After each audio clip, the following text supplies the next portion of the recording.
নমস্কার, আমি অভিষেক। বাংলা সাহিত্য, বিশ্ব সাহিত্য এবং অরিজিনালস কিছু গল্প দিয়ে সাজানো আমাদের বিশেষ নিবেদন সাহিত্যের সেরা সময়। আজ আপনাদের জন্য দীপ্তিমা গাঙ্গুলির কলমে আগুন পাখির দ্বিতীয় এবং অন্তিম পর্ব।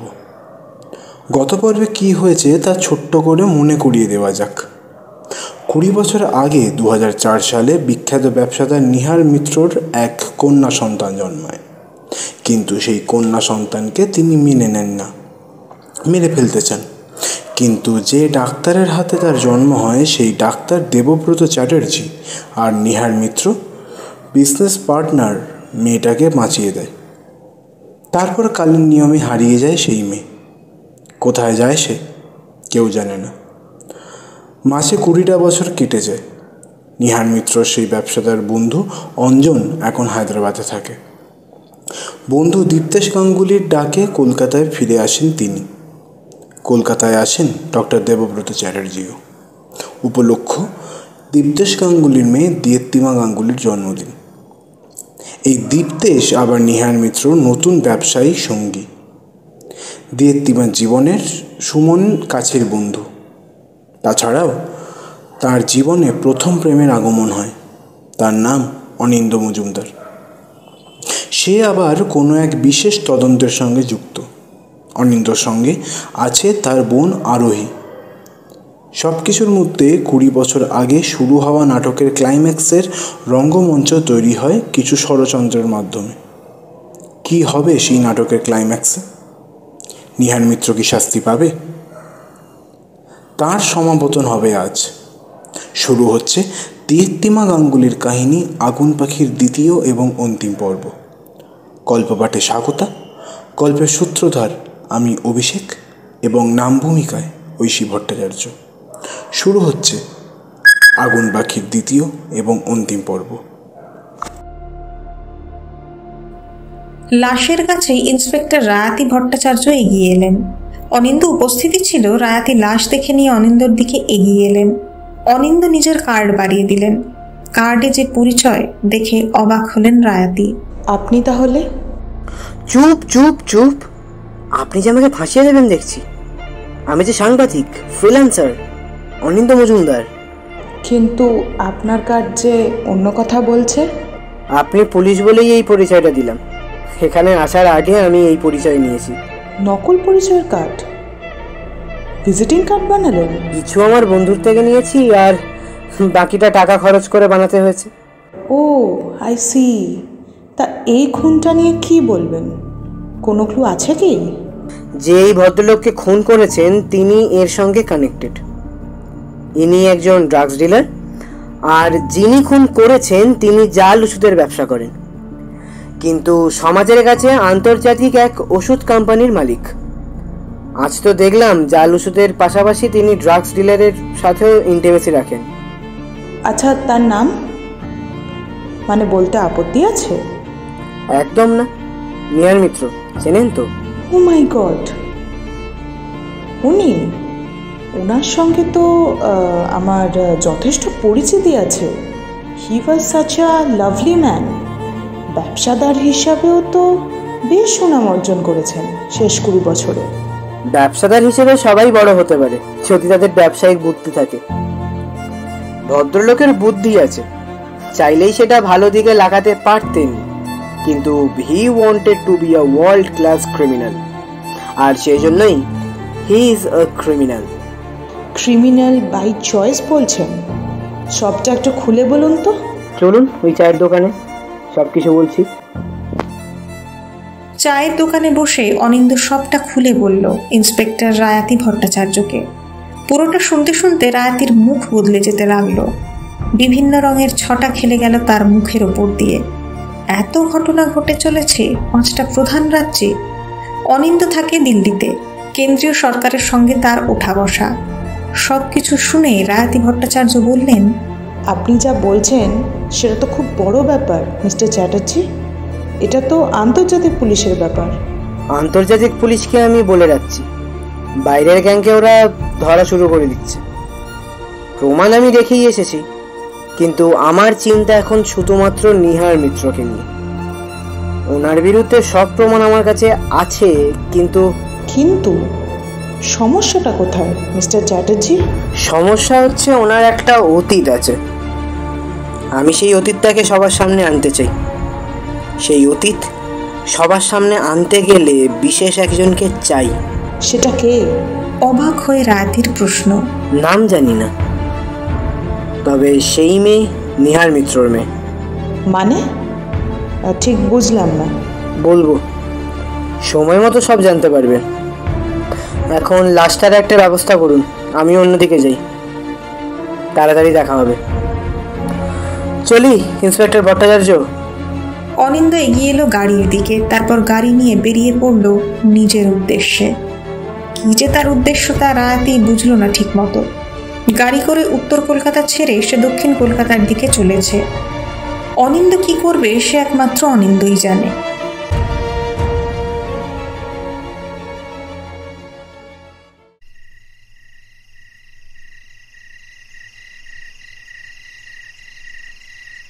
অঞ্জন আর দেবব্রত তখন বসেছিল দেবব্রতর চেম্বারে। নিহার মিত্র খুন করার 3 দিন পরের ঘটনা। এই দুজনের আলোচনার বিষয়ও নিহার মিত্রের করা খুন। আমি তো ভাবতে পারছি না মিস্টার মিত্র শেষমেশ খুন করলেন। ছি ছি ছি, মানুষ কতটা নিচে নামতে পারে আমি ভাবতেও পারিনি। ডক্টর চ্যাটার্জি বললেন কথার মধ্যে একটা বিরক্ত ভাব ফুটে উঠেছে। অঞ্জন শান্তভাবে রেগে উত্তর দিলেও, আমি গোপনে খবর পেয়েছিলাম যে ও ড্রাগ ডিলিংস করে আর জাল ওষুধের ব্যবসা করে। সেটা জানার পরেই তো ওকে একা ছেড়ে বেরিয়ে আসি। ওর সঙ্গে কাজ করা আর সম্ভব হয়নি। এই খবরটা ওনার ছেলে নিশ্চয়ই জানেন না? না নিশ্চয়ই, কিন্তু জানাতে কতক্ষণ? এটা ছাড়া আর কোনো উপায় আছে কি না তা তো জানা নেই। যদি দেবাঞ্জন কিছু করতে পারে, অবশ্য ওনার ছেলেকে তো উনি মানুষ বলেই মনে করেন। এই খবর আবার কোথায় পেলেন? লোক থাকে খবর দেবার। আপনি কি জানেন না আমার দুর্গার মতো 10টা হাত আর বোম্বার মতো 4টে মাথা? কথাটা বলা মাত্রই দরজায় টোকা পড়ল। দুজনেই অবাক হলেন। এখন আবার কে এলো? কারোর তো আসার কথা ছিল না এখন। দেবব্রত উঠে গিয়ে দরজা খুলতেই যাকে দেখলো তাকে আমরা চিনলেও অঞ্জন সেন চিনতেন না।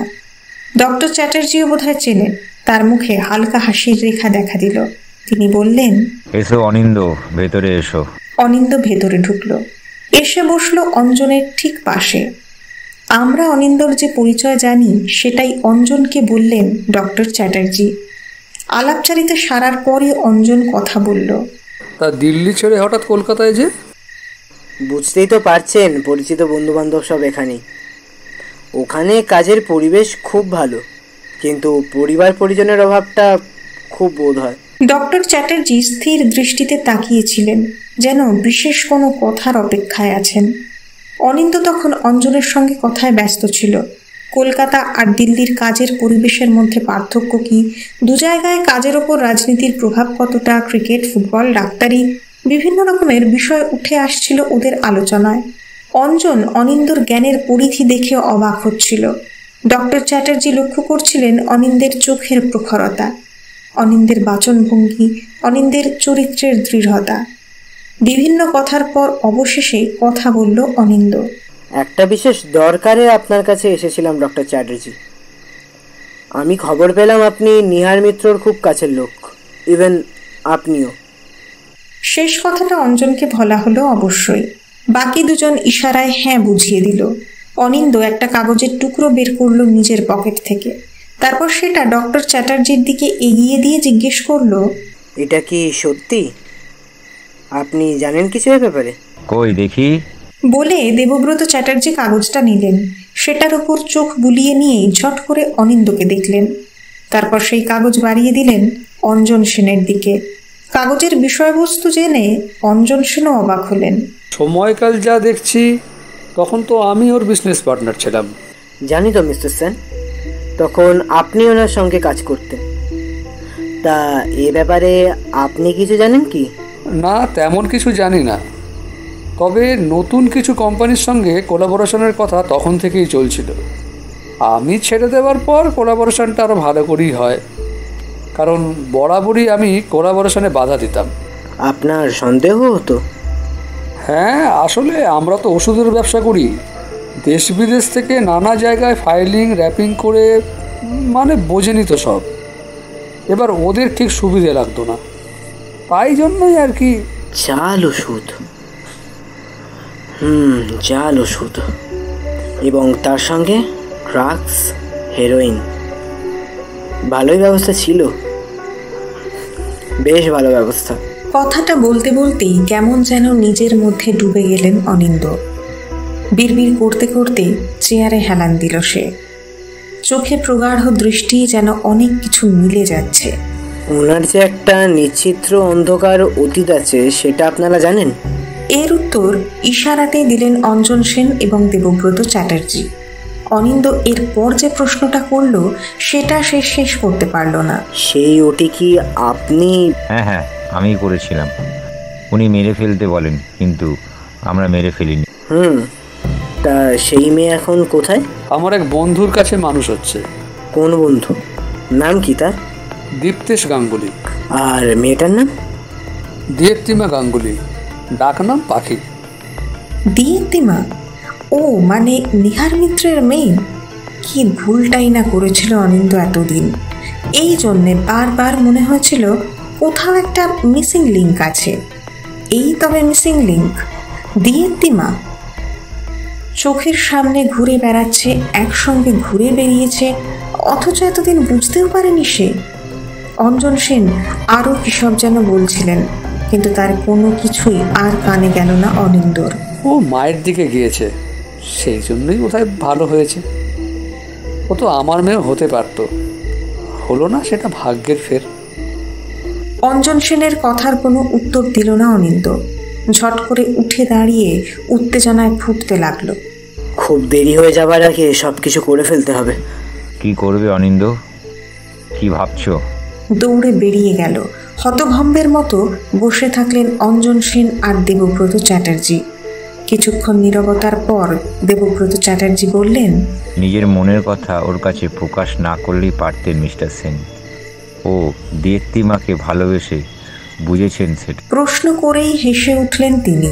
তারপর ব্যাগ হাতে উঠে দাঁড়িয়ে বললেন, যাবেন তো চলুন, এবার তো সময় হলো।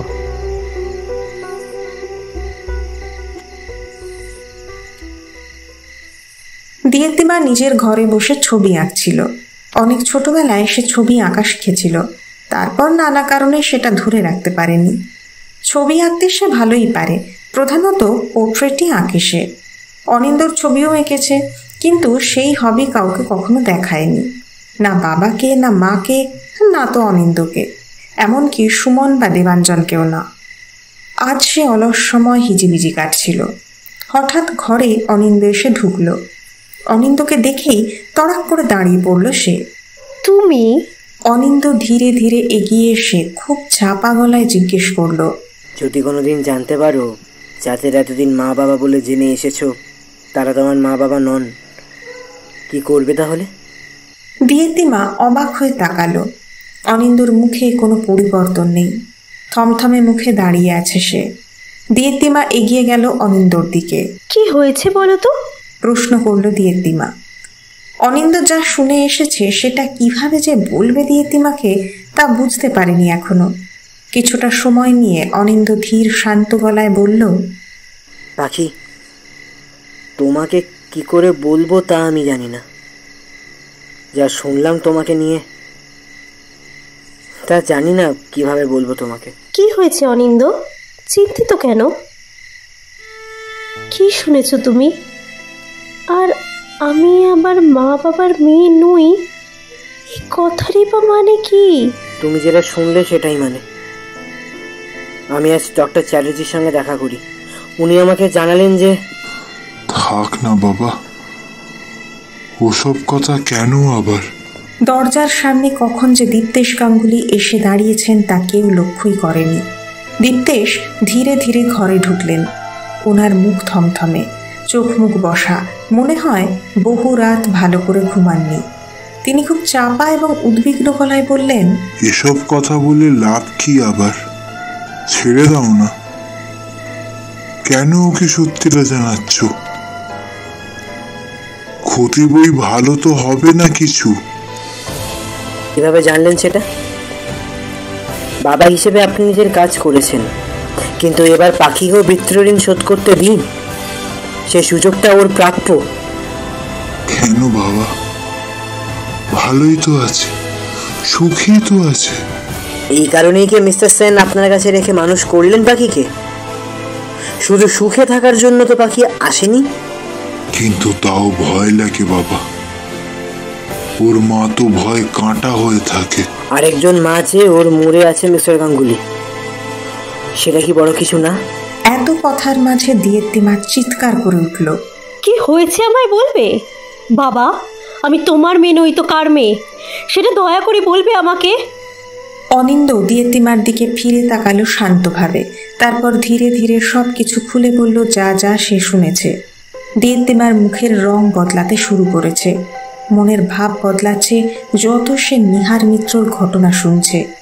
দিয়েত্তিমার মনে হঠাৎ করে প্রচণ্ড এক ঘৃণা জন্ম নিল নিহার মিত্রর প্রতি।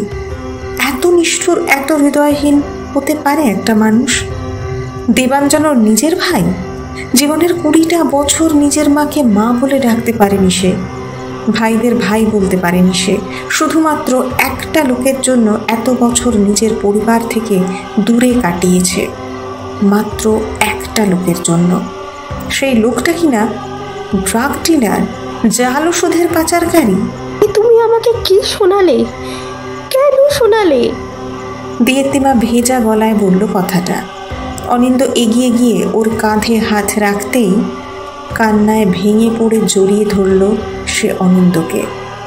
দীপ্তেশের চোখে জল, অনিন্দই কেবল শক্ত পাথরের মতো দাঁড়িয়ে।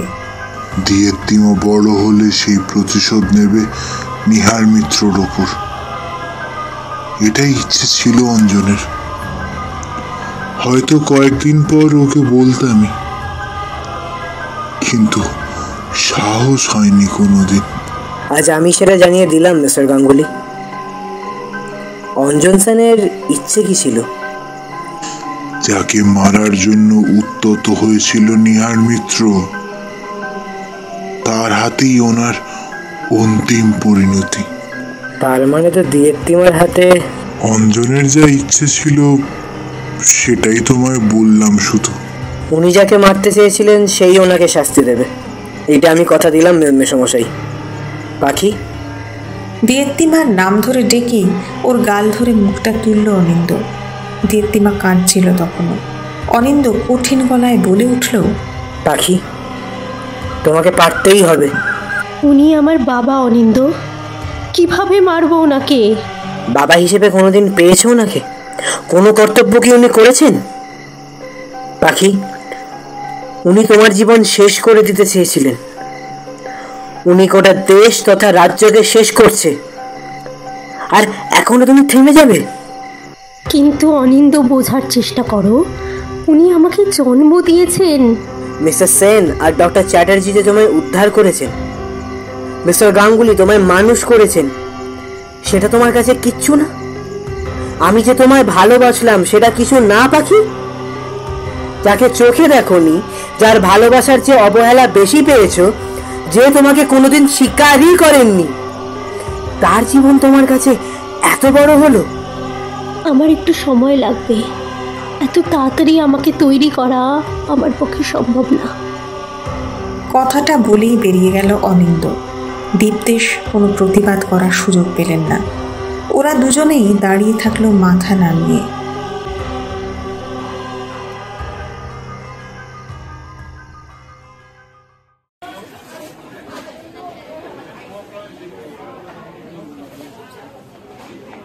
দেবাঞ্জন সবটা শুনে মাথায় হাত দিয়ে বসে থাকলো। দেবাঞ্জনের ঠিক উল্টো দিকে বসে রয়েছে অনিন্দ। দিয়েত্তিমার বাড়ি থেকে বেরিয়ে সে দেবাঞ্জনের সঙ্গে দেখা করে, তারপর সব ঘটনা বলে দেয়। সব শুনে দেবাঞ্জন কিছুই বলতে পারে না। এর মধ্যে বেয়ারা এসে কফি দিয়ে গেল। অনিন্দ সেই কফিতে চুমুক দিল।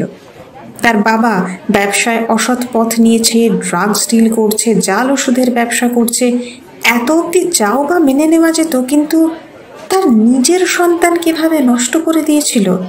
আর সেই মেয়ে আদপে কে? সে কিনা দিয়েত্তিমা, সম্পর্কের বাইরেও যার সঙ্গে তার ভালো বন্ধুত্ব আছে। কিসের যে একটা কষ্ট দেবাঞ্জনের মনে হচ্ছে সেটা সে কাউকে বোঝাতে পারবে না। অনিন্দদা, সত্যি বলতে কি আমার বাবা যে ভালো না সেটা আমি জানতাম, কিন্তু তাই বলে এতটা? দেবাঞ্জনের কথার কোনো উত্তর দিল না অনিন্দ। মাথা নিচু করে কফিতে চুমুক দিতে লাগলো। নীরবতা ভেঙে অনিন্দ বলল, এটাই সত্যি যে দিয়েত্তিমা তোমার দিদি? দিয়েত্তিমা গাঙ্গুলি না, দিয়েত্তিমা মিত্রই ওর আসল পরিচয়। যা চেপে দেওয়া হয়েছিল 20 বছর আগে তুমি জানো না, কারণ সেটা জানতে দেওয়া হয়নি। দেবাঞ্জন কিছুক্ষণ চুপ থেকে আবার বলে উঠল, আমি তো ভাবতেও পারছি না, বাবা মেরে ফেলতে চেয়েছিল দিয়েত্তিমাদিকে। অনিন্দ আবার কোনো উত্তর দিল না, চুপচাপ কফি খেতে লাগলো। দেবাঞ্জনও কফিতে চুমুক দিতে দিতে ভাবছিল, একটা মানুষ কতটা খারাপ হলে নিজের সন্তানকে মৃত্যুর দিকে ঠেলে দিতে পারে। লজ্জা, মস্ত বড় লজ্জা। সে তার বাবাকে এখন ঘৃণা ছাড়া আর কিচ্ছু করে না। আমাকে কি করতে হবে জিজ্ঞেস করল দেবাঞ্জন। আমাকে সব বুঝিয়ে দাও। অনিন্দ সব বুঝিয়ে দিল, খুব চাপা গলায়, সবার কান বাঁচিয়ে ঠান্ডা মাথায় পুরো ঘটনাটা শুনে নিয়ে মাত্র একটা প্রশ্ন করল, সেটা কি সম্ভব? বাবা কিন্তু গা ঢাকা দিয়ে আছে। ওনাকে খুঁজে বার করতে বেশি দিন লাগবে না। কলকাতা, দিল্লি, মুম্বাই, হায়দ্রাবাদ যেখানেই থাকুন, পুলিশ তাকে ঠিক বার করে নেবে। এবার বলো, তুমি সাহায্য করবে কিনা? করব, নিশ্চয়ই করব। আমি আজ থেকেই কাজে লেগে যাব, আপনি ভাববেন না অনিন্দদা। কথাটা বলেই দেবাঞ্জন উঠে গেল। একটু একা হতেই অনিন্দর মনে চিন্তা এলো। অঞ্জন সেন কি যেন বলেছিলেন, নিহার মিত্র আর তার পরিবারকে শেষ করতে হবে। দেবাঞ্জন তো নিহার মিত্ররই ছেলে, তার মানে তার জীবনও বিপদগ্রস্ত। কিন্তু দিয়েত্তিমা কি দেবাঞ্জনকে মারবে? ওকে খুব নরম মনের মেয়ে বলেই তো মনে হলো, কিন্তু নরম মনের মেয়েরাই তো আবার বেশি ভয়ঙ্কর হয়। তাহলে ওকে কি আটকে রাখা যাবে? কে জানে। কিন্তু এখন একটা উপায় বের করতেই হবে। দিয়েত্তিমা আর দেবাঞ্জন না হয় পারিবারিক ঝামেলাটা সামলে নিল, অঞ্জন সেন আর দেবব্রত চ্যাটার্জিও সামলে নিলেন, বাকি ব্যাপার সামলানো যাবে কিভাবে তাহলে? অফিসিয়াল দিক থেকে সে একদম একা। তাহলে এখন উপায়? অনিন্দর ফোন বেজে উঠল। দেখল ইন্সপেক্টর রায়াতি ভট্টাচার্য ফোন করেছেন। সঙ্গে সঙ্গেই ফোন রিসিভ করলো সে। বলুন ম্যাডাম। আচ্ছা, একবার থানায় আসবেন? কেন, কিছু পেলেন নাকি? ওই জন্যই তো ডাকছি আপনাকে। কি জানলেন আবার? একবার আসুনি না লালবাজারে, সব কিছু জানতে পারবেন। আচ্ছা, আসছি, দাঁড়ান। বলেই সব চিন্তা ছেড়ে উঠে লালবাজারের উদ্দেশ্যে রওনা হলো।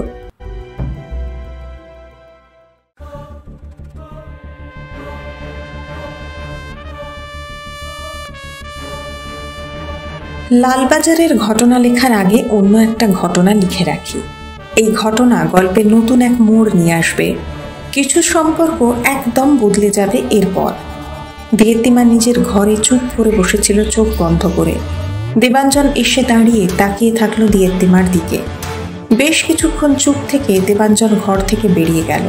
দিয়েত্তিমা জানতেও পারল না দেবাঞ্জনের মনের মধ্যে তখন ঠিক কি ঝড় চলছিল। জানার চেষ্টাও করেনি অবশ্য। নিজের মায়ের মুখ সে দেখেনি, তাই মায়ের মুখ তার মনে পড়ল না। কিন্তু একদিন তার মাকে যে এক ব্যক্তি সন্তান সুখ দিয়েছে, তাকেও তো সন্তান সুখ পেতে হবে। তার প্রথম নজর পড়ল দেবাঞ্জনের ওপর। তাকেই প্রথম প্রাণ দিতে হবে নিহার মিত্রর শাস্তি দেবার জন্য। সে নিজের মনের অজান্তেই বলে উঠল, তোমার সময় শেষ দেবাঞ্জন, তোমার সময় শেষ। কতটুকুই বা দিনের আলো দেখবে।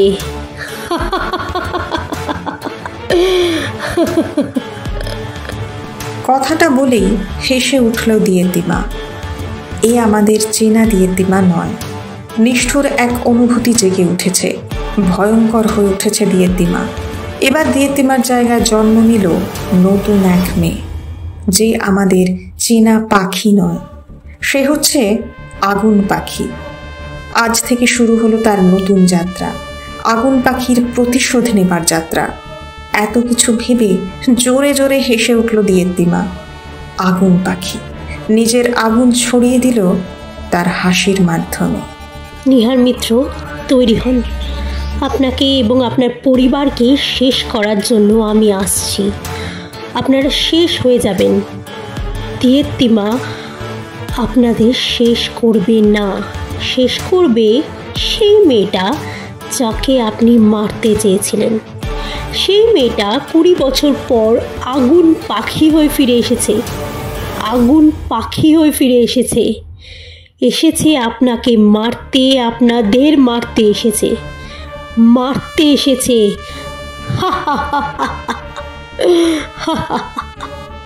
আবার হাসল দিয়েত্তিমা, আবার অট্টহাস্য, আবার নিষ্ঠুরতা।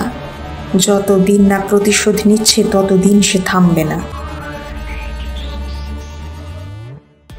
কিন্তু যাকে নিয়ে এত ব্যাপার সে এখন কোথায় লুকিয়ে আছে? শহর থেকে বেশ কিছুটা দূরে ছোট এক এলাকায় লুকিয়েছিলেন নিহার মিত্র। তার দলের এক লোক তার দেখভাল করছিল।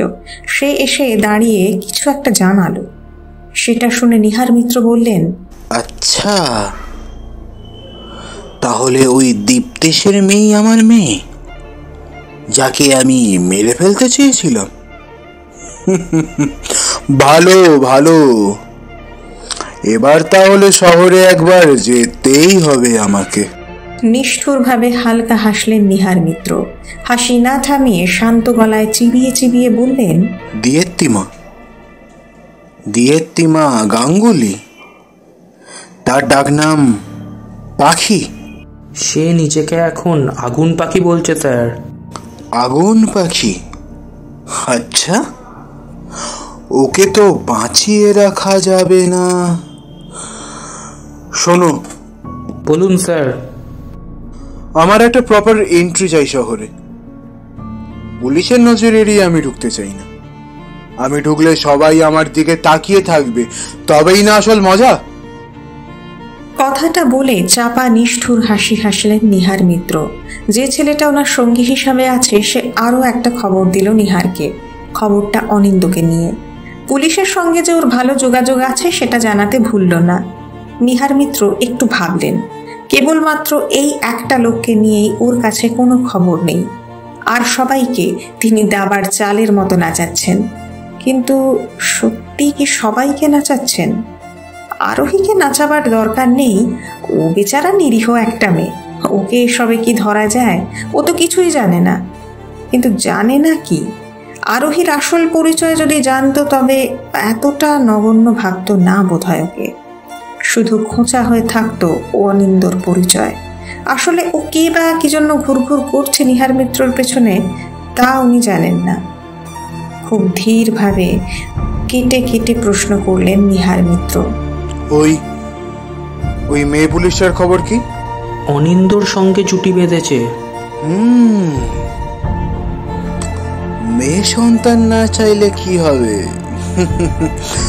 মেয়েদের আমি খুব ভালোবাসি, খুব। আমি কি করব স্যার? তুমি এক কাজ করো, তোমার লোকেদের ছড়িয়ে দিয়ে আরো খবর আনো, আর ততদিনে আমি মাস্টার প্ল্যানটা ছোকে ফেলি। এখন যাও, কাজে লেগে পড়ো। লোকটা বেরিয়ে পড়ল, আর নিহার মিত্র বসে বসে নতুন ছক কষা শুরু করলেন দিয়েত্তিমার বিরুদ্ধে নতুন চক্রান্ত, অনিন্দর বিরুদ্ধে নতুন ষড়যন্ত্র।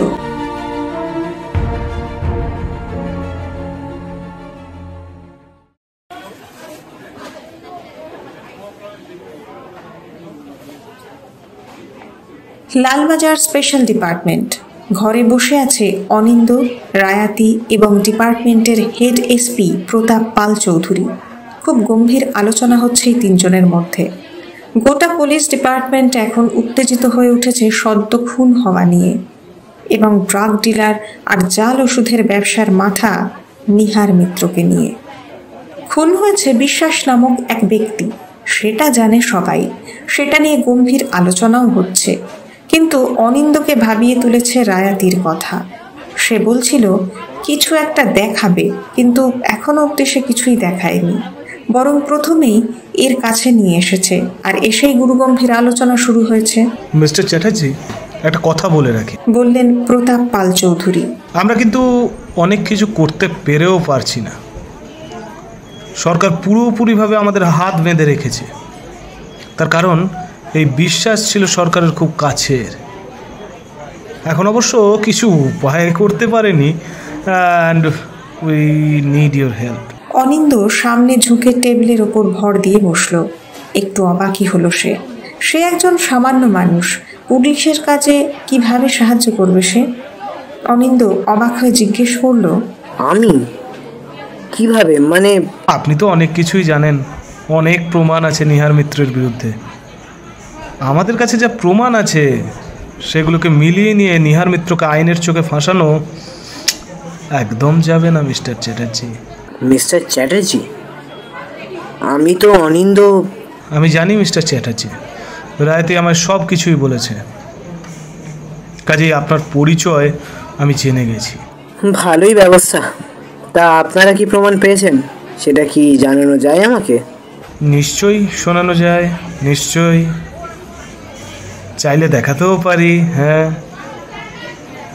প্রমাণ তো সব রায়াতির দিকে। অনিন্দ তাকালো রায়াতির দিকে। তাকানো মাত্রই রায়াতি ইশারায় হ্যাঁ বুঝিয়ে দিল। অনিন্দ আবার বলে উঠল, তা বাকিটা বলুন। নিহার মিত্রর এক মেয়ে ছিল, সেটা জানেন কি? ওনার নিজের মেয়েকে উনি মেরে ফেলেছিলেন, সেটাই আমি জানি অন্তত। হ্যাঁ, সেটা আপনি জানিয়েছেন আমাদের, সেটা আমি অস্বীকার করছি না। আপনার খবর জানার পর আমরা আরও কিছু খবর নিই। তখনই জানতে পারি ওনার আরও একটা মেয়ের সন্তান আছে। কিন্তু এই মেয়ের সঙ্গে ওই মেয়ের দিয়েত্তিমার সঙ্গে আরেকজন মেয়ের পার্থক্য আছে। দিয়েত্তিমা ওনার বৈধ মেয়ে, আর এই মেয়েটা কিন্তু অবৈধ। হোয়াট? অবৈধ সন্তান? আপনারা কিভাবে জানলেন? জেনেছি, কারণ সোর্স থাকলে সব কিছুই জানা যায়, সব কিছুই করা যায়। এটুকুর বেশি প্রতাপ পাল চৌধুরী কিছুই বললেন না, বরং এর পরের কথা বলল রায়াতি। কথা না, বরং ইনফরমেশন। হিস্ট্রি ঘেটেই বার করেছি। পুলিশরা যে কি জাতের তা তো আপনি জানেন। তা জানি। হালকা হেসে হ্যাঁ বুঝিয়ে দিলেন অনিন্দ। তা সেই মেয়েটার কোনো খোঁজ খবর পেয়েছেন? হ্যাঁ, জানতে পারলাম এই বাচ্চাটার মা নাকি নিহার মিত্রের সেক্রেটারি ছিলেন। মেয়ে হওয়ার পর তা স্বীকার করেননি নিহার মিত্র। সেই শোক মানতে না পেরে আত্মহত্যা করেছিলেন মহিলা। তা সেই মেয়েটার ব্যাপারে কোনো খোঁজ পেয়েছেন? নো, আনফর্চুনেটলি তার আর কোনো খোঁজ পাওয়া যায়নি। তবে ইফ ইউ ওয়ান্ট, আপনি ইন্সপেক্টর ভট্টাচার্যর কাছ থেকে ডিটেলস নিয়ে নিতে পারেন। কথাটা বলেই রায়াতির দিকে তাকালেন প্রতাপ পাল চৌধুরী। রায়াতি ইশারায় হ্যাঁ বোঝালো। তারপর অনিন্দকে বলল, চলুন আমার চেম্বারে, সবই দেখাচ্ছি আপনাকে। মে উই স্যার? শেষ প্রশ্নটা অবশ্য প্রতাপ পাল চৌধুরীকে করা হলো। উনি আপত্তিও করলেন না। রায়াতির চেম্বারে ঢুকে দুজন বসলো। তারপর একটা বেল টিপে দিল। কি খাবে বলো? কিছু আনতে বলি? হাসি মুখে বলল রায়াতি। অনিন্দ হাত তুলে প্রতিবাদে বলে উঠল, এই না না, দরকার নেই, কিছু খাবো না আমি। আহা, খাও খাও, লজ্জা পেও না। শুনবে না যখন, নিয়ে এসো। বেয়ারা আসতে রায়াতি গম্ভীর গলায় বলল, 2 কাপ চা আনো, আর তার সঙ্গে 4টে কাটলেট নিয়ে এসো। বেয়ারা চলে যেতেই অনিন্দ অবাক এবং বিরক্ত দুটোই হলো। বলল, কি দরকার ছিল বলো তো? এক কাজ করা যাক, আপনি ফর্মালিটিস ছেড়ে তুমিতে নেমে আসা যাক বরং, কি বলো? যা ইচ্ছে, তুমি যা মনে করো, আমার আপত্তি নেই। বেশ, তাহলে শোনো। তখন যে মহিলার কথা শুনলে, তার নাম সন্ধ্যামণি রায়। থাকতেন বউবাজার অঞ্চলে কাছাকাছি। নিহার মিত্রের সঙ্গে তার পরিচয় হয় 1995 সালে। এক সেকেন্ড, সেই মেয়েটা এখনো বেঁচে আছে নিশ্চয়ই? হ্যাঁ, বেঁচে আছে। দিয়েতিমার থেকে ছোট না বড়? হ্যাঁ, বছর 2-এর। তার ডিটেলস আছে? হ্যাঁ আছে তো, এই দেখো। রায়াতি কয়েকটা ফাইল এগিয়ে দিল অনিন্দর দিকে। সেই ফাইলে চোখ বুলিয়ে দিয়ে সেগুলো রায়াতিকে ফেরত দিল অনিন্দ। ফাইল ফেরত নিয়ে রায়াতি প্রশ্ন করল, কি বুঝলে এগুলো দেখে? এই ব্যাপারটার সঙ্গে আমাদের তদন্তের কোনো যোগ আছে কি না সেটা বুঝতে পারছি না ঠিক। আছে, যোগ তো অবশ্যই আছে। তোমার কি একবারও মনে হয় না যে দিয়েত্তিমা আর এই মেয়েটার ঘটনার অদ্ভুত একটা মিল আছে? সেটা আছে ঠিক কথা, কিন্তু মেয়েটাকে যদি পাওয়া যায় ও কি সাহায্য করবে আমাদের? হয়তো করবে, কবে যে না না সেটা কেন ভাবছো? মেয়েটা এখন কোথায় থাকে? থাকে ওই দেশপ্রিয় পার্কের দিকে। সেরম হলে মেয়েটাকে একবার দেখতেই পারো, কারণ মেয়েটা তোমার সামনেই বসে আছে। কি? আবার একটা ধাক্কা খেলো অনিন্দ। রায়াতি নিহার মিত্র সন্তান, তাহলে ওর পদবী যে ভট্টাচার্য? সেটার উত্তরটা তো খুব সোজা, বলল রায়াতি। আমার মা মারা যাওয়ার পর আমার এক দুঃসম্পর্কের মামা আমাকে অ্যাডপ্ট করে। তার পদবী ভট্টাচার্য। তার মেয়ে হবার সুবাদে আমিও রায়াতি ভট্টাচার্য হয়ে যাই। আমার বয়স তখন মাত্র 16 বছর। তখন আমি সব ঘটনা জানতে পারি। আমার সেদিন থেকেই পুলিশ হয়ে নিহার মিত্রকে শাস্তি দেওয়ার প্রতিজ্ঞা করি। খবর সবই রাখতাম, কিন্তু দিয়েত্তিমার খবরটা জানতাম না। সেটা তুমি আমাকে জানালে, আর আমিও আরেকটা সূত্র পাই। অনিন্দ নির্বাক, বিস্মিত, স্তম্ভিত। জিজ্ঞেস করল, তোমার পরিচয় ইন্সপেক্টর পাল চৌধুরী জানেন না নিশ্চয়? তুমি যতটা জানো ততটা জানে না নিশ্চয়। উনি জানেন আমি অনাথ, মামা বাড়িতে মানুষ। বাকি ইতিহাস কোনো দিনই বলিনি, কারণ বলা সেই ইচ্ছাটাই হয়নি। তাহলে আজ আমাকে কেন বললে? কারণ তুমি নিহার মিত্রকে ধরতে চাও। সে তো তোমার বসও চান। তা চান, কিন্তু তুমি বোধহয় একটু আলাদা। আলাদা? হ্যাঁ, সত্যিই আলাদা। অন্তত রায়াতির চোখে সে সম্পূর্ণরূপে আলাদা। মনে মনে সেই প্রথম দিন থেকে অনিন্দকে পছন্দ করে রায়াতি। কিন্তু অনিন্দ, সে তো দিয়েত্তিমাকে ভালোবাসে। সে কি আর রায়াতির ভালোবাসা বুঝবে? হয়তো বুঝবে না। পুরুষ মানুষ কি কোনো দিন বোঝে মেয়ে মানুষের ভালোবাসা? তুমি আবার হাতে বন্দুক তুলে নেবে নাকি? অনিন্দর এই প্রশ্নে রায়াতি হাসি মুখে বলল, প্রতিশোধ নেবার সময় পুলিশ সেজে নিশ্চয়ই যাব না, কিন্তু যদি ডিউটি পালনের জন্যই যেতে হয় তাকে আমি কিন্তু গ্রেফতার করবই। মায়ের দিব্যি খেয়েছি, সেটা কি ভুলে যাওয়া যায় অনিন্দ?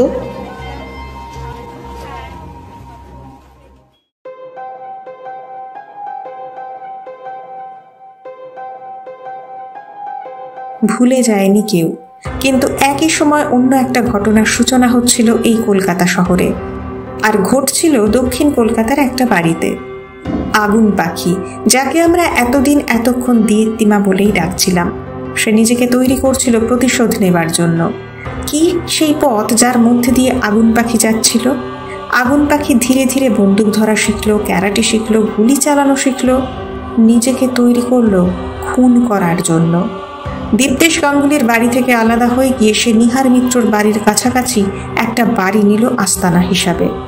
সে খবর নিয়ে জানলো বিশ্বাস নামক লোকটাকে খুন করার পর নিহার মিত্র গা ঢাকা দিয়ে লুকিয়ে আছে। আগুন পাখি ঠিক করে নিল নিহার মিত্রকে সে খুঁজে বের করবেই। পুলিশকে লাগবে না, খোঁজ করার ব্যাপারে সে একাই 100। কিন্তু খোঁজ করার কথা কাকে বলবে? কাউকে না কাউকে তো লাগবেই। ভাবো পাখি, ভাবো। আগুন ছড়াতে হবে তোমাকে, জ্বালিয়ে দিতে হবে সবাইকে। তোমার জীবনের 20 বছর যে নষ্ট করেছে, যে তোমার মাকে তোমার থেকে আলাদা করেছে, তাকে যে শেষ করতেই হবে। তার জীবন তো শেষ করতেই হবে পাখি। বিড়বিড় করে উঠল আগুন পাখি, তারপর হেসে উঠল নিজের মনে। এই নিষ্ঠুর পাখির মধ্যে কয়েকদিন আগের মিষ্টি মেয়ে দিয়েত্তিমা গাঙ্গুলি হারিয়ে গেল। এখন শুধু আগুন পাখি যে নিজের ছোটবেলাটা নষ্ট করেছে। সে নিহার মিত্রর নম্বর জোগাড় করলো।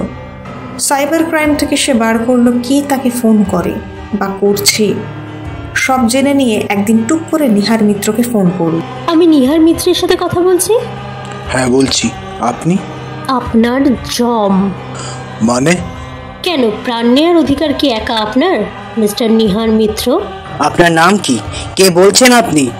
ওই যে বললাম, আপনার জম। আর যদি নাম জিজ্ঞেস করেন তাহলে বলবো আমার নাম আগুন পাখি। আগুন পাখি? প্রশ্ন করে নিহার মিত্র। প্রশ্ন করে নিহার মিত্র চুপ থাকলেন, বোধহয় একটু ভাবলেন। তারপর শান্ত গলায় কিন্তু নিষ্ঠুরভাবে নিহার মিত্র বলে উঠলেন, ও দিয়েত্তিমা, দিয়েত্তিমা গাঙ্গুলি, দীপ্তেশ গাঙ্গুলির মেয়ে, যাকে এককালে মেরে ফেলতে চেয়েছিলাম। যাক, চিনতে পেরেছেন তাহলে। নিজের মেয়েকে মনে রেখেছেন মিস্টার মিত্র। তুমি আমার মেয়ে, আমাকে তোমার বাবা মানো? মানার কোনো ইচ্ছেই নেই মিস্টার মিত্র, কিন্তু বায়োলজি আপনার পরিচয় ফেলতে পারবে না। But I hate you from the time I knew the truth. আপনি যা করেছেন আমার সঙ্গে, তারপরেও আপনি বেঁচে আছেন, আপনার কপাল ভালো। এখনো এত তেজ তোর? একবার যদি লোক লাগাই আদৌ কি লড়তে পারবি তুই? দেখা যাবে, দেখা যাবে মিস্টার মিত্র, দেখা যাবে। বেশ, তোমার ওই তেজ আমি মাটিতে মিশিয়ে দেবার অপেক্ষায় থাকলাম। দেখি কতদিন টানতে পারো তুমি, কতদিন টানতে পারো দেখি। ফোন কেটে গেল। পাখির মুখ আরো কঠিন হলো, মন হলো পাথরের মতো শক্ত। মাতৃঋণ শোধ করতে হবে তো।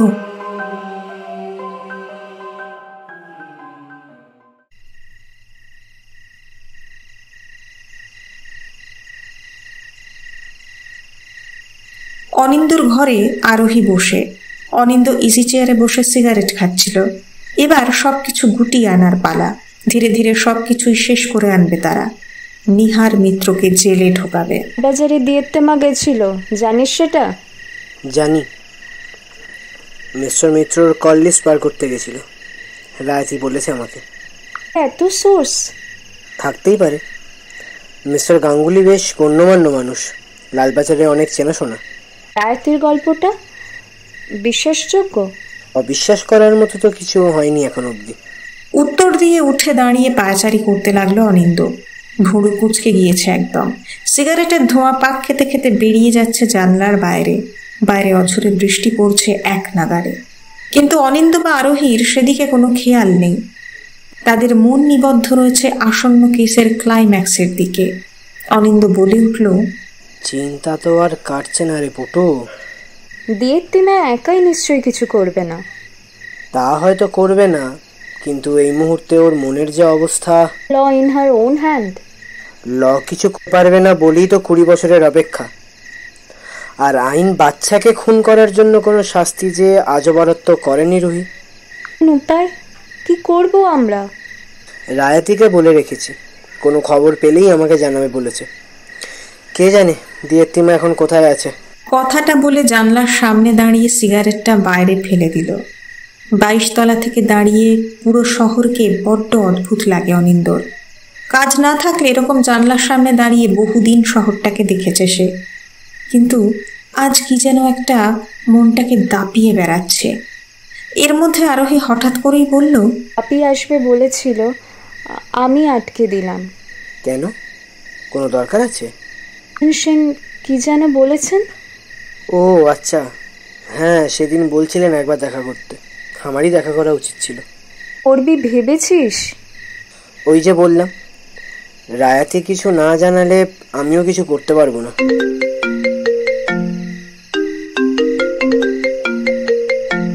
ফোন বেজে উঠল অনিন্দর। স্ক্রিনে রায়াতির নাম দেখা যাচ্ছে। ফোন ধরল অনিন্দ। অন্যদিক থেকে রায়াতি বলল, মিস্টার মিত্র এতক্ষণে কলকাতায় ঢুকে পড়েছেন। বিদ্যাসাগর সেতু দিয়েই তো আসার কথা। তাহলে হাইরোড ধরে নেওয়া যাক। আপাতত কোথায় আছে? আর দিয়েত্তিমা? দিয়েত্তিমা বেরিয়ে পড়েছে। কোনো এক বিশেষ ব্যক্তির সাহায্যে ও খবর সংগ্রহ করছে। সেটা যে কে তা জানা সম্ভব হয়নি। আসবে নাকি তুমি? তোমরা বেরিয়ে পড়ো, আমি আর আরোহী পৌঁছে যাচ্ছি এক্ষুনি। বেশ বেশ, আমি তাহলে তোমাকে লোকেশনটা সেন্ড করে দিচ্ছি। ফোন রেখে আরোহীর দিকে তাকালো অনিন্দ। তারপর চাপা গলায় বলল, চল এবার ক্লাইম্যাক্সের পালা।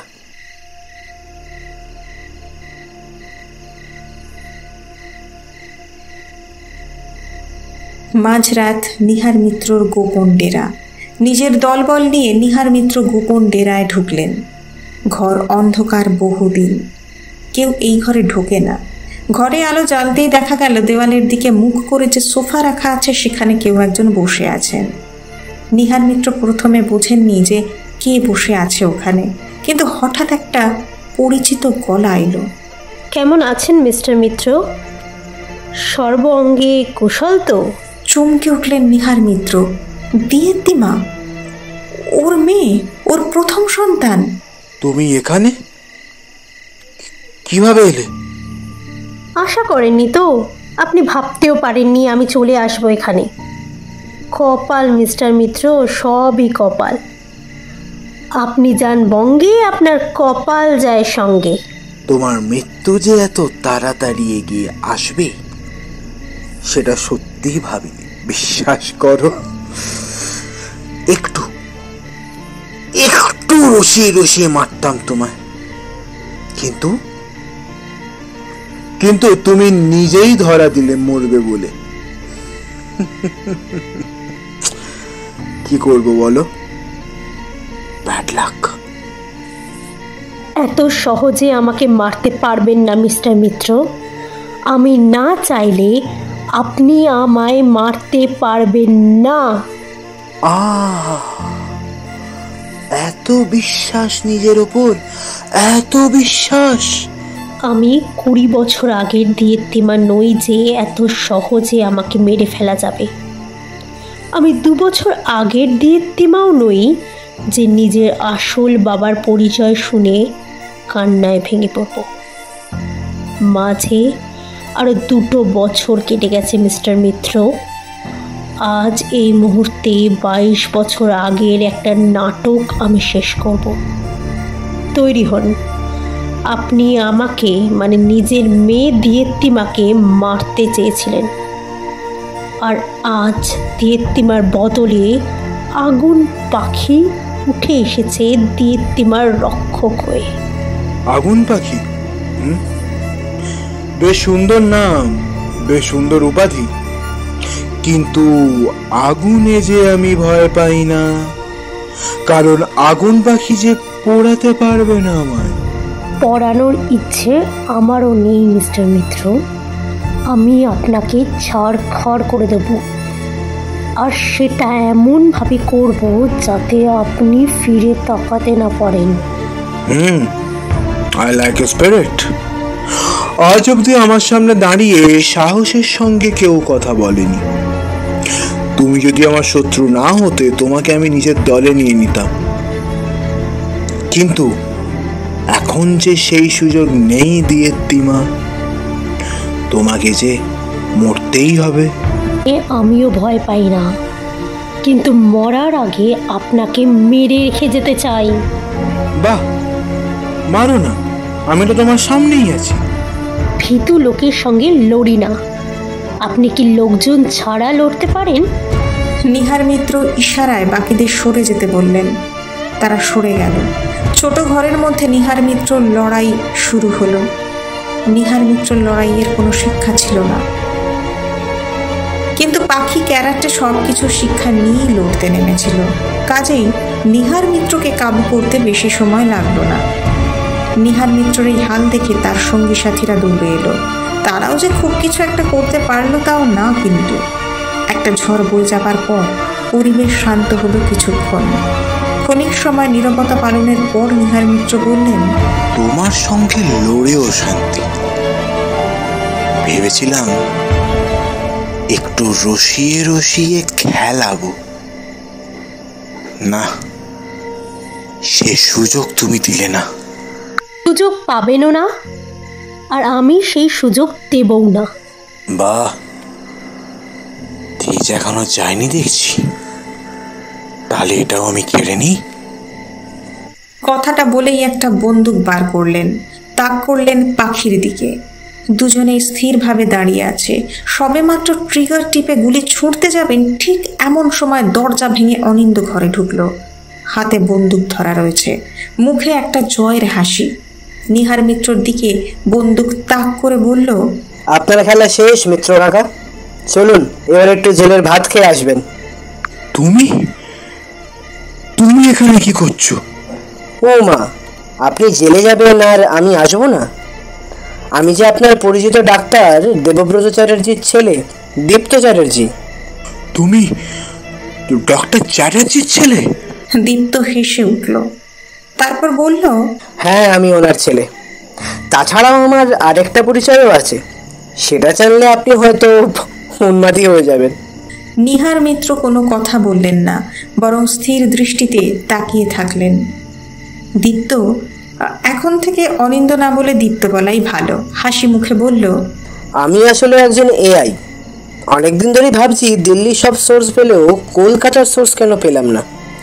তদন্ত করতে কলকাতার উদ্দেশ্যে বেরিয়ে পড়লাম। এখানে এসে বুঝতে পারলাম কেন আমি দিল্লি থেকে কলকাতার লিঙ্ক পাচ্ছিলাম না। আপনি তো শুধু কলকাতা না, বরং বিভিন্ন জায়গা থেকে কাজ করতেন। হয়তো ঠিক সেই কারণেই কোনোদিন কোনো শহরের পুলিশ বা রাজ্য সরকার, তো দূর কেন্দ্রীয় সরকার, সিবিআই বা সিআইডি আপনাকে খুঁজে পেত না। নিহার মিত্র হাঁপাচ্ছেন, ভয় পাচ্ছেন এবং কিছু একটা ভাবছেন। আমাদের চোখে ওর মন ধরা পড়বে না। ধীরে ধীরে উঠে দাঁড়িয়ে তিনি পকেটে হাত দিলেন, তারপর সামনের দিকে একটু ঝুঁকে পড়তেই ঘরে ঢুকলো রায়াতি ভট্টাচার্য, অঞ্জন সেন, দেবব্রত চ্যাটার্জি আর আরোহী। ঘরে হাসি মুখে চেঁচিয়ে উঠল রায়াতি, সাবধান মিস্টার মিত্র, ওই রিভলভার হাতে নিলে আপনি মারা পড়বেন। থেমে গেলেন নিহার মিত্র। দেবব্রত চ্যাটার্জি হাসি মুখে বললেন, কি দীপ্ত, সাকসেসফুল? দীপ্ত হাসি মুখে কাঁধ ঝাঁকালো, তারপর ডক্টর চ্যাটার্জি তাকালেন নিহার মিত্রের দিকে, তারপর বললেন, কেমন আছেন মিস্টার মিত্র? আপনি এখনো? হ্যাঁ, বেঁচে আছি। আমার ছেলের আলাপ হয়েছে নিশ্চয়ই। তাহলে মিট মাই ডটার দিশারি চ্যাটার্জি। ও আমার মেয়েকে তো আপনি আবার আরোহী বলে চেনেন, কি মিস্টার মিত্র, চেনেন তো? ও তার মানে আপনার মেয়ে? আমার বিরুদ্ধে ষড়যন্ত্র করা হচ্ছিল এতদিন? ষড়যন্ত্র নয় মিস্টার মিত্র, আপনাকে ধরিয়ে দেওয়ার পরিকল্পনা। কম পাপ তো করেননি, তার জন্য শাস্তি পাবেন না। পাপ? শাস্তি? হ্যাঁ, ভুলে গেছেন। প্রথম পাপ করেছিলেন 22 বছর আগে, যেদিন নিজের মেয়েকে মেরে ফেলার সিদ্ধান্ত নেন। সেটাই আপনার প্রথম পাপ। তোমার দ্বিতীয় পাপ আমি বলছি, বললেন অঞ্জন সেন। দিয়েত্তিমাকে মারার সিদ্ধান্ত অনেক পরে। তার আগে তুমি আমার প্রেমিকাকে ছিনিয়ে নিয়েছ। বিয়ে করেছো ঠিক কথা, কিন্তু সুখ দিতে পারোনি কোনোদিন। প্রথম শাস্তিটা আমি তোমাকে দেব নিহার মিত্র। সেই শাস্তি তোমাকে মৃত্যুর দিকে এগিয়ে দেবে। তুমি কি করতে চাও? কি করবে তুমি? খবর দেব নিহার। মিস্টার নিহার মিত্র, যে ছেলেদের নিয়ে তোমার এত গর্ব, এত সম্মানের আশা, তারা তোমার ছেলেই না। মানে দেবাঞ্জন আর রূপাঞ্জন আমার?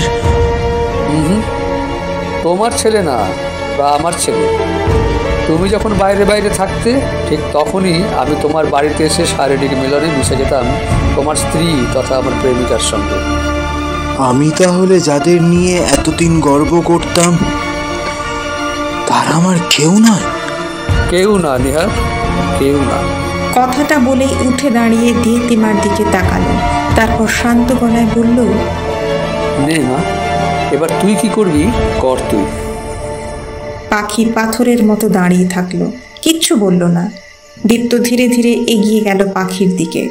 পাখি ধীর পায়ে এগিয়ে গেল নিহার মিত্রর দিকে, তারপর ওর সামনে বসে পায়ে হাত রাখলো, তারপর কাঁপা গলায় বলল, আপনি আমাকে কোনোদিন মেয়ে হিসেবে মেনে নেননি মিস্টার মিত্র, কিন্তু তবু আমি আপনার সন্তান। আপনার সঙ্গে যে রক্তের সম্পর্ক আছে সেটা আপনি বা আমি কেউই অস্বীকার করতে পারবো না। রক্তের সম্পর্ক একদিন শত্রু হয়ে যায়, পেটের সন্তান শত্রু হয়ে যায়, এটা মানেন নিশ্চয়ই। আজ শেষ আঘাতটা আমি হানব মিস্টার মিত্র। না না, এটা তুমি করো না বাকি, এটা করো না। এই শেষ বয়সে এসে তুমি আমার শেষ অবলম্বন। না না, আপনার রক্তে বিষ মিস্টার মিত্র।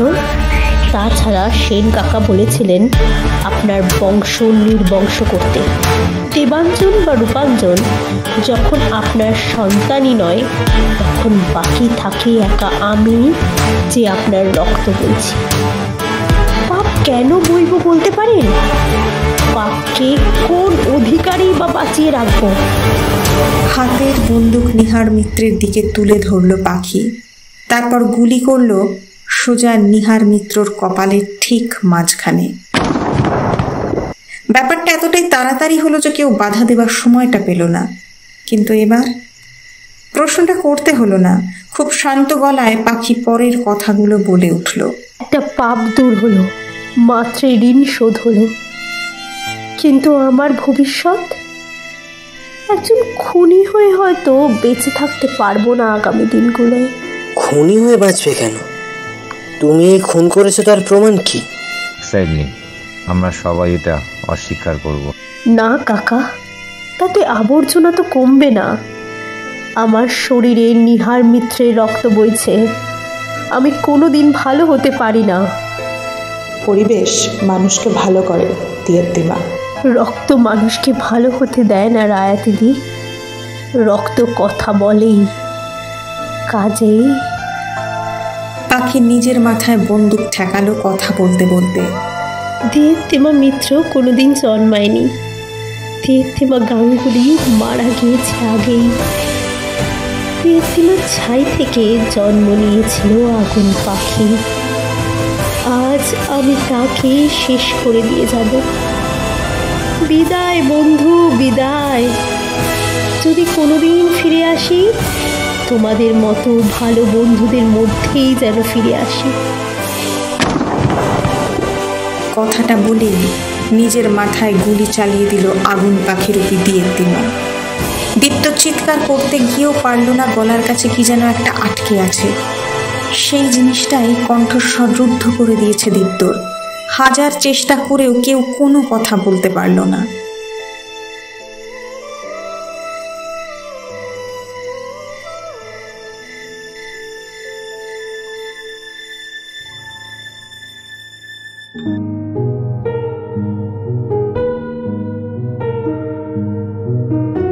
এরকম হাজার হাজার দিয়েত্তিমার প্রাণ শেষ হয় এই দুনিয়ার আলো দেখার আগেই, বা এই দুনিয়াটা বোঝার আগেই। আমাদের ভারতবর্ষ মাতৃ আরাধনার দেশ, কিন্তু তবু প্রচুর মানুষ কন্যা সন্তানকে বিসর্জন দিয়ে দেন। প্রচুর পরিবার পুত্র সন্তান লাভ না করে বাড়ির বউয়েদের প্রতি অকথ্য অত্যাচার করে। অত্যাচারের সময় হয়তো ভুলেই যায় তারাও তাদের মায়ের একমাত্র, হয়তোবা বাড়ির ছোট অথবা বড় কন্যা সন্তান। নারী আজও ভোগের বস্তু, নারী আজও বাজারে দরদামের মতোই সস্তা। ভারতে নারী আরাধনা হয়েও পুরুষ শাসিত সমাজ নারী দমন করতে মুখিয়ে থাকে সারাক্ষণ, আজীবন। এই সমাজ আজও জানে না এই অত্যাচারের ফলে আরো কত দিয়েত্তিমাকে মরতে হবে, আর কত দিয়েত্তিমা মরলে আমাদের চোখ খুলবে তা হয়তো আমরা নিজেরাও জানি না।